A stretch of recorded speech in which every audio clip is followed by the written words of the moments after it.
Europe 1, 7h13, Thomas Soto. Et on retrouve Nicolas Barré, directeur de la rédaction des Échos. Bonjour Nicolas. Bonjour Thomas.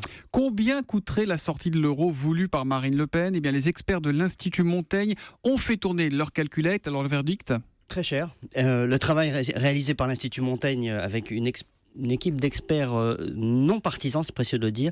Ce travail est très précieux. Que montre-t-il ? Que le passage à un franc dévalué d'environ 15 à 20% par rapport à l'euro, plus la hausse des taux d'intérêt, provoquerait une récession de l'ordre de 2,3% dès la première année, détruirait un demi-million d'emplois à terme. Et encore, il s'agit là du scénario optimiste. Le scénario le plus défavorable montre une récession encore plus profonde.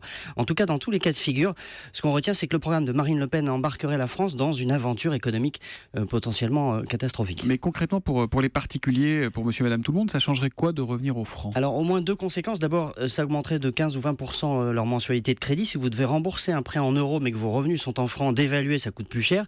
Et même dans le cas où les banques accepteraient des remboursements en francs, la hausse des taux d'intérêt pour les nouveaux prêts serait difficile pour les ménages à supporter. Donc, c'est perdant dans tous les cas. Quant à ceux qui ont de l'épargne, une assurance vie, ce qui est le placement préféré de millions de Français. En euros, donc là, aujourd'hui, ouais. Voilà, en euros. Eh bien, ils risquent de se retrouver rapidement avec des rendements inférieurs à l'inflation. Donc, très mauvaise affaire là aussi. Alors ça, c'est ce que dit l'Institut Montaigne. Le Front National conteste formellement ces scénarios catastrophes. Alors écoutez, ils les contestent, mais quand on pousse les auteurs du programme dans leur retranchement, ils admettent des effets négatifs transitoires.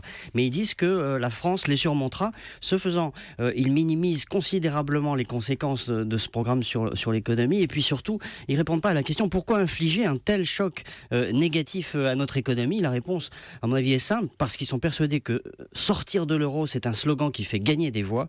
Et ensuite, peu importe le coût économique de tout ça. Et ben voilà, Nicolas Barré qui s'attaque au programme économique des différents candidats. Il y a eu Benoît Hamon il y a quelques jours, là c'est Marine Le Pen, et puis on poursuivra avec tous les autres, avec la même équité. Merci beaucoup Nicolas.